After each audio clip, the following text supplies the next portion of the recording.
अस्सलाम वालेकुम dear students, welcome to science guider. आज हमारा टॉपिक क्या है? आज हमने क्लास 9th बायो का लेक्चर नंबर 3 स्टडी करना है। लास्ट वीक हमारे तमाम लेक्चर्स केमिस्ट्री के अपलोड हुए हैं। अब इस वीक हमारे तमाम लेक्चर्स बायो के अपलोड होंगे, ठीक है, class 9th to class 12th तक। तो हमने क्लास 9th के 2 लेक्चर्स कर लिए हैं। आज चैप्टर नंबर 1 का 3rd लेक्चर है और टॉपिक क्या है हमारा? टॉपिक है हमारा कैरियर्स इन बायोलॉजी, ठीक है। अब इस टॉपिक से क्या मुराद है, इस टॉपिक का मतलब क्या है? इस टॉपिक का ये मतलब है कि बायोलॉजी पढ़ने वाले बच्चों का आगे कैरियर क्या होता है, या अगर वो बायोलॉजी पढ़ते हैं तो वो आगे जाकर कौन सा प्रोफेशन इख्तियार कर सकते हैं, कौन से प्रोफेशन में जा सकते हैं बायोलॉजी पढ़ के। तो हमने इस टॉपिक के अंदर ये सीखना है, ठीक है। जिस तरह से आप देख सकते हो मैंने लिखा हुआ है, biology students can adopt following carriers यानी प्रोफेशंस। कैरियर यानी प्रोफेशन एक ही बात है। बायो के बच्चे जो बायोलॉजी पढ़ते हैं उसके बाद वो आगे अपनी फ्यूचर लाइफ में कौन से प्रोफेशंस को अडॉप्ट कर सकते हैं, कौन से फील्ड्स में जा सकते हैं, तो हमने इस टॉपिक में वो सब पढ़ना है, ठीक है। देखिए हमारे पास बहुत सारे नंबर ऑफ़ फील्ड्स हैं कि बायोलॉजी के बच्चे इन तमाम प्रोफेशंस में जा सकते हैं। नंबर 1 हमारे पास है मेडिसिन एंड सर्जरी, नंबर 2 है फिशरीज, नंबर 3 है agriculture, number 4 animal husbandry, number 5 horticulture, number 6 farming, number 7 forestry and number 8 biotechnology. ये वो तमाम प्रोफेशंस हैं जो हर बायो का बच्चा बायो पढ़ने के बाद आगे उस प्रोफेशन में जा सकता है, ठीक है। अब हम one by one in professions को पढ़ते हैं कि इन प्रोफेशंस को पढ़ने के लिए ये प्रोफेशंस क्या हैं और इनको पढ़ने के लिए कौन सी स्टडी की ज़रूरत है कि किस स्टडी को करके इन प्रोफेशन में जाया जा सकता है। तो सबसे पहले हमारे पास क्या है? Medicine and surgery. Medicine and surgery क्या है? मेडिसिन एंड सर्जरी दो अलग अलग ब्रांचेस हैं, दो अलग अलग चीज़ें हैं, ठीक है। मेडिसिन अलग चीज़ है और सर्जरी अलग चीज़ है। अब मेडिसिन क्या है? It deals with diagnosis treatment of diseases in human. जब किसी भी बीमारी का इलाज किया जाता है, ठीक है। मेडिसिन में क्या करते हैं? मेडिसिन में डायग्नोस करते हैं यानी कि चेक करते हैं, वो करते हैं, डिटेक्ट करते हैं किसी भी बीमारी को, एनालाइज करना, उसको डिटेक्ट करना कि हाँ भाई फ़लाँ बंदे को ये बीमारी है, तो पूरी पूरी प्रॉपर जो पहले जजमेंट की जाती है, पूरा चेकअप करवाया जाता है, चेकअप किया जाता है, वो सब चीज़ें डायग्नोसिस कहलाती है, ठीक है। तो डिजीज़ को चेकआउट करना, उसको आइडेंटिफाई करना, ये चीज़ कहलाती है डायग्नोसिस। उसके बाद सेकंड चीज़ क्या होती है कि अगर एक बीमारी डायग्नोस हो चुकी है तो उसका क्या किया जाए? उसका फिर ट्रीटमेंट किया जाता है, ठीक है। बीमारी को डायग्नोस करना, मेडिसिन के ज़रिए हम क्या करते हैं? मेडिसिन के ज़रिए हम बीमारियों को डायग्नोस करते हैं, देन मेडिसिन के ज़रिए उनका ट्रीटमेंट किया जाता है, और किसी भी बीमारी का जो इंसानों में या किसी भी जानदार में होती है, ठीक है। तो मेडिसिन में क्या करते हैं? मेडिसिन के ज़रिए डायग्नोसिस की जाती है यानी बीमारियों की तशख़ीस की जाती है, बीमारियों को ढूंढा जाता है और फिर उनका ट्रीटमेंट किया जाता है। और ट्रीटमेंट यानी नंबर ऑफ़ डिजीज़ हैं जो जानदारों में स्प्रेड होती हैं या इंसानों में स्प्रेड होती हैं, जैसे नीचे लिखी हुई हैं, आप देख सकते हो। और मेडिसिन के ज़रिए क्या करते हैं? उसकी बीमारियों की ट्रीटमेंट की जाती है। अब यानी नंबर ऑफ़ डिजीज़ हैं जिनके हम ट्रीटमेंट करते हैं मेडिसिन के ज़रिए, लाइक टीबी हो गई, ठीक है, ट्यूबरक्लोसिस, टाइफाइड हो गया, कैंसर हो गया, मलेरिया वगैरह। तो यानी बीमारियों की तशख़ीस करना और उनका इलाज करना दवाइयों के ज़रिए, तो ये सब किस में आता है? मेडिसिन में आता है, ठीक है। सेकंड हमारे पास क्या है? सर्जरी। अब सर्जरी में क्या होता है? It deals with repair, replacement और रिमूवल ऑफ बॉडी पार्ट्स या इफेक्टेड ऑर्गन।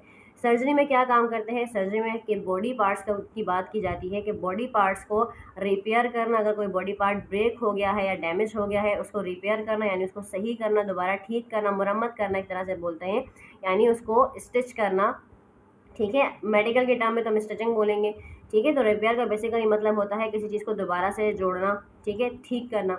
तो यहाँ पे मेडिकल के टर्म में या साइंस में, बायो के टर्म में रिपेयर का मतलब क्या है कि जिस तरह से कोई भी बॉडी पार्ट अगर ब्रेक हो गया है या डैमेज हो गया है तो उसकी रिपेयरिंग करना, उसको सही करना स्टिचिंग के ज़रिए, उसको खोल कर रिप्लेसमेंट करना। कभी कुछ बॉडी पार्ट्स ऐसे होते हैं कि जो किसी इंसान की बॉडी के पार्ट को अगर वो डैमेज हो गया है या वो फेल हो गया है यानी वो ख़राब हो गया है तो उसको किसी दूसरे हेल्दी बॉडी पार्ट से रिप्लेस कर दिया जाता है। बॉडी पार्ट किसी इंसान की बॉडी के अंदर या किसी भी जानदार की बॉडी के अंदर ख़राब हो जाता है या वो काम नहीं कर रहा होता है, डैमेज हो जाता है, तो फिर उसको निकाल कर हेल्दी पार्ट लगा दिया जाता है, तो उसको बोलते हैं रिप्लेसमेंट यानी जगह लेना।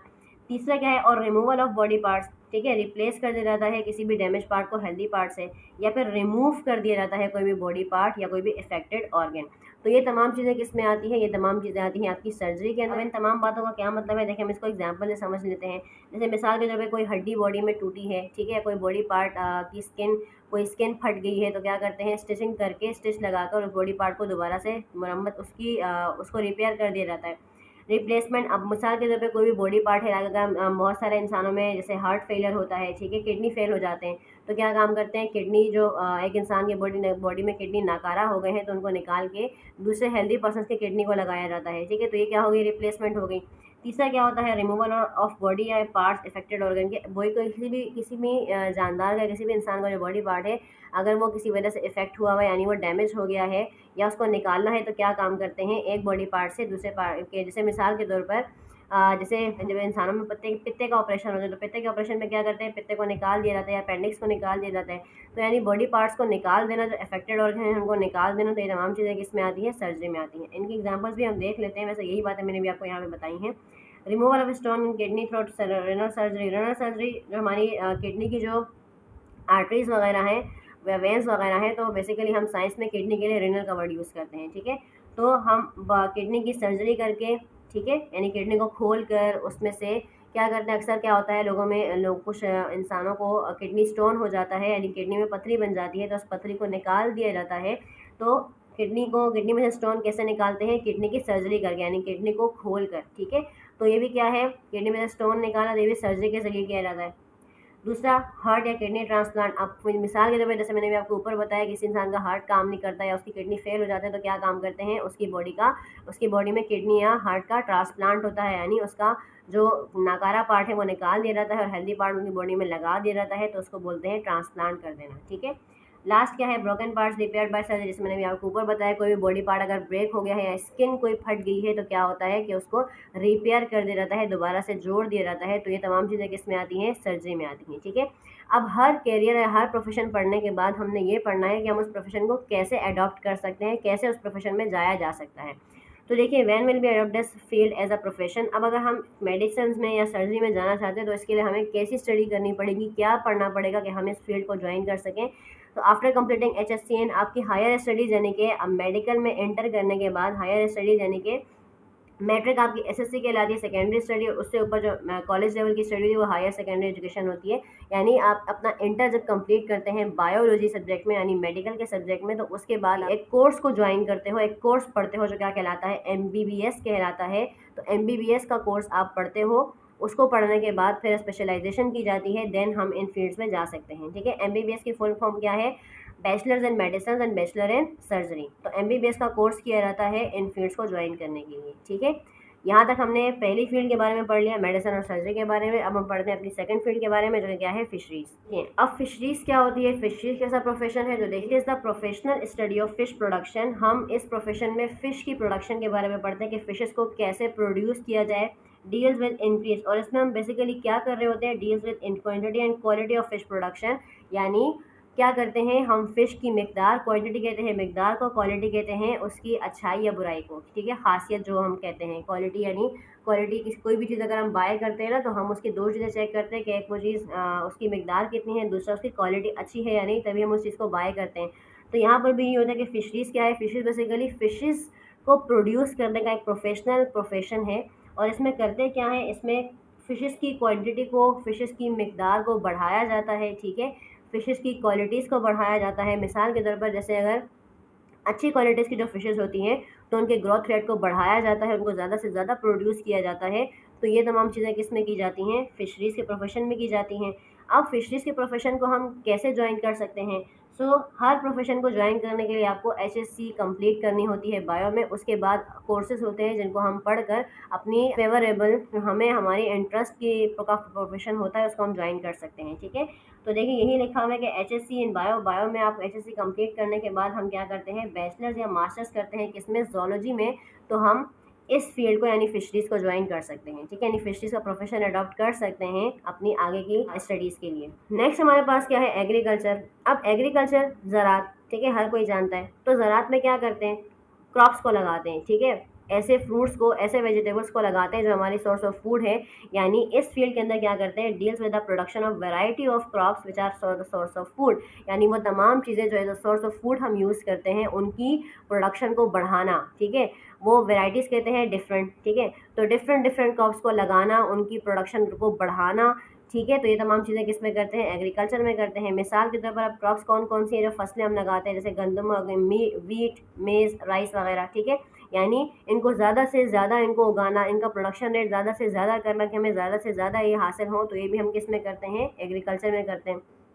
दूसरा, एनिमल्स लाइक। अच्छा, अब ये सिर्फ हम क्रॉप्स के साथ नहीं कर रहे होते, यानी फ्रूट्स प्लांट्स और वेजिटेबल्स के साथ नहीं कर रहे होते, एनिमल्स के साथ भी कर रहे होते हैं। क्या कर रहे होते हैं, हम उन एनिमल्स को भी ज़्यादा से ज़्यादा प्रोड्यूस करवाते हैं, जो हमारे लिए सोर्स ऑफ फूड है। किस तरह सोर्स ऑफ फूड है, जैसे मिसाल के तौर पर हमें दूध भी जानवरों से मिलता है, और जानवर और वो दूध देने वाले स्पेसिफिक एनिमल्स हैं जो दूध देते हैं, लाइक काओ, बफालोस वगैरह, ठीक है, और हम उनका मीट भी खाते हैं। तो यानी वो जानदार या वो तमाम फ्रूट्स और वेजिटेबल्स जो हमारा सोर्स ऑफ फूड है, उसको ज़्यादा से ज़्यादा उगाना, उसकी प्रोडक्शन रेट को ज़्यादा से ज़्यादा बढ़ाना। तो ये तमाम चीज़ हम किस में कर रहे होते हैं, किस प्रोफेशन में कर रहे होते हैं, एग्रीकल्चर में कर रहे होते हैं, ठीक है। अब एग्रीकल्चर अगर हमें इस प्रोफेशन में जाना है तो इसके लिए हमें कौन सी एजुकेशन हासिल करनी होगी, तो वही बात है, एचएससी इन बायो करनी पड़ेगी। देन क्या करना पड़ेगा, हमें आगे जाकर एक प्रोफेशनल कोर्स होता है जो एग्रीकल्चरल साइंस कहलाता है।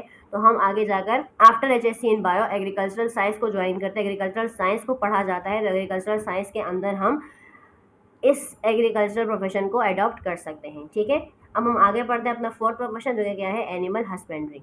अब नेक्स्ट प्रोफेशन क्या है, एनिमल हस्बेंड्री। अब एनिमल हस्बेंड्री में क्या करते हैं, एनिमल हस्बेंड्री एग्रीकल्चरल साइंस की ही एक ब्रांच। इसमें हम क्या करते हैं, it deals with the care and breeding of domestic animals which are beneficial for humans. इसमें हम क्या करते हैं, हम केयर करते हैं एनिमल्स की और ब्रीडिंग करते हैं डोमेस्टिक एनिमल्स की, ठीक है। कौन से वाले एनिमल, जो डोमेस्टिक एनिमल्स होते हैं, जो घरेलू एनिमल्स होते हैं, यानी जो हमारे लिए सोर्स ऑफ फूड होते हैं और हम उनको पालते भी हैं कुछ को, ठीक है। जो घरेलू एनिमल्स है, जो पालतू जानदार है, जिनको हम पालते भी हैं और जिनसे हम फूड भी लेते हैं, ठीक है, और जो हमारे लिए सोर्स ऑफ फूड भी होते हैं, सोर्स ऑफ मीट भी होते हैं। तो एनिमल हस्बेंड्री में हम लोग क्या करते हैं, ब्रीडिंग कहते हैं, ज़्यादा से ज़्यादा प्रोडक्शन रेट उनका बढ़ाना, ठीक है, और ऐसे जानदारों को ज़्यादा से ज़्यादा प्रोड्यूस करना जो हमारे लिए बेनिफिशियल होते हैं, जिनसे हम फूड भी ले रहे होते हैं, हर तरह का फूड ले रहे होते हैं, ठीक है। उनकी केयर करना, उनकी ब्रीडिंग का ख्याल रखना, उनकी ज़्यादा से ज़्यादा ब्रीडिंग करना, ब्रीडिंग रिप्रोडक्शन को ही बोलते हैं एक तरह से, यानी ज़्यादा से ज़्यादा उन जानदारों प्रोड्यूस करना जो हमारे लिए बेनिफिशियल होते हैं, ठीक है। तो उनका ख्याल रखना, डोमेस्टिक एनिमल्स कहलाते हैं वो, ठीक है, जो पालतू होते हैं, यानी जो घरों में पाले जाते हैं, लाइक जैसे हॉर्स हो गया, ठीक है, कैट हो गई, बफालोस, काऊ वगैरह। तो ये तमाम वो जानदार हैं कि उन तमाम जानदारों की प्रोडक्शन रेट को बढ़ाना जो हमारे लिए बेनिफिशियल होते हैं। तो ये सब हम किस में करते हैं, एनिमल हस्बेंड्री में करते हैं, कि हम जानदारों की केयर करते हैं, उनकी ब्रीडिंग करते हैं, उनको ज़्यादा से ज़्यादा प्रोड्यूस करवाते हैं। अभी जो बार बार मैं कह रही हूँ ना, जानदारों को हम प्रोड्यूस करवाते हैं, तो ये बायोटेक्नोलॉजी के ज़रिए होता है, जीन्स की मैनिपुलेशन की जाती है, ठीक है, जीन्स की एक्सचेंजिंग की जाती है, और ज़्यादा से ज़्यादा उन जानदारों को प्रोड्यूस किया जाता है जो इंसानों के लिए बेनिफिशियल होते हैं, ठीक है। तो देखिए, लाइक कैटल, ठीक है, मवेशी हर तरह के, शिप्स हो गई, ठीक है। अब शिप्स जो होती हैं, यानी भेड़ें जो होती हैं, वो हमारे लिए ऊन का ज़रिया भी होती हैं, ठीक है, और मीट का ज़रिया भी होती हैं, और इनको पाला भी जाता है। कैटल्स को भी पाला जाता है, मवेशी हर तरह के पाले जाते हैं, कैट्स वगैरह, हॉर्सेस वगैरह। तो ये तमाम वो जानदार हैं जिनको पाला जाता है और फिर उनको अपने पर्पसेस के लिए यूज़ किया जाता है। तो ये तमाम चीज़ें केयर एंड ब्रीडिंग कहलाती हैं, और ये सब हम किस में कर रहे होते हैं, एनिमल हस्बेंड्री में कर रहे होते हैं, ठीक है। और ये एग्रीकल्चर की ही एक ब्रांच है। अब इस प्रोफेशन को हम कब अडॉप्ट कर सकते हैं, this profession can also adopted after completing HSC in bio. After completing HSC in bio, यानी हायर सेकेंडरी एजुकेशन बायो में कंप्लीट करने के बाद हम थ्रू प्रोफेशनल कोर्सेज के ज़रिए, यानी एग्रीकल्चरल साइंस पढ़कर ही हम एनिमल हस्बेंड्री की तरफ भी जा सकते हैं, ठीक है। तो नेक्स्ट हमारे पास फील्ड क्या है, नेक्स्ट हमारे पास है हॉर्टिकल्चर। हॉर्टिकल्चर क्या है, देखिए, it deals with the art of gardening. Gardening कहते हैं बागबानी करना, यानी ज़्यादा से ज़्यादा फ्लावर्स वाले प्लांट्स को प्रोड्यूस करना। ये सब चीज़ें किस में करते हैं, हम हॉर्टिकल्चर के प्रोफेशन में करते हैं, ठीक है। हॉर्टिकल्चर में क्या करते हैं, ज़्यादा से ज़्यादा बागबानी करते हैं, यानी ज़्यादा से ज़्यादा गार्डनिंग करते हैं। और गार्डनिंग में हम क्या करते हैं, फ्लावर प्रोड्यूस करने वाले प्लांट्स को ज़्यादा से ज़्यादा ग्रो करवाते हैं। तो ये हम किस प्रोफेशन में कर रहे होते हैं, हॉर्टिकल्चर में कर रहे होते हैं, ठीक है। It is also branch of, अच्छा, ये भी एग्रीकल्चरल साइंस की है, यानी एग्रीकल्चर की ही एक ब्रांच है। It is work for the betterment and development of new varieties of plants and their products. और इसमें हम क्या कर रहे होते हैं, ज़्यादा से ज़्यादा न्यू वैराइटीज़ के और डिफरेंट काइंड्स के प्लांट्स को प्रोड्यूस करवा रहे होते हैं। उनसे हमें ज़्यादा से ज़्यादा वो उस तरह के फ्लावर्स भी मिले, उस तरह के प्लांट्स भी मिले, और ज़्यादा से ज़्यादा उनसे हम अपना प्रोडक्ट भी हासिल कर सकें, ठीक है। मिसाल के तौर पर किस तरह के प्लांट्स होते हैं, फ्रूट प्लांट्स हो गए, तो ज़्यादा से ज़्यादा हम डिफरेंट वैराइटीज़ के फ्रूट प्लांट्स को लगाते रहें ताकि वो ज़्यादा से ज़्यादा फ्रूट को प्रोड्यूस करें। इसके अलावा ऑर्नामेंटल प्लांट्स भी होते हैं, यानी वो प्लांट जो डेकोरेशन पर्पज़ के लिए यूज़ किए जाते हैं, लाइक रोजेज़ वगैरह। तो उन प्लांट्स को भी ज़्यादा से ज़्यादा प्रोड्यूस करवाया जाए ताकि हमारे लिए आगे हम उनको ज़्यादा से ज़्यादा इस्तेमाल कर सकें, ठीक है। तो तमाम फ्लावर्स, यानी गार्डनिंग का जो आर्ट है ना, वो बेसिकली हम किस में करते हैं, हॉर्टिकल्चर के प्रोफेशन में कर रहे होते हैं, ठीक है। अब इस फील्ड में भी हम कब जा सकते हैं? Students can adapt this field after HSC in bio. वही है कि आफ्टर HSC इन बायो आप एग्रीकल्चरल साइंस को अडॉप्ट करके हॉर्टिकल्चर के टेक्निक में भी हॉर्टिकल्चर के प्रोफेशन को भी ज्वाइन कर सकते हैं। ठीक है।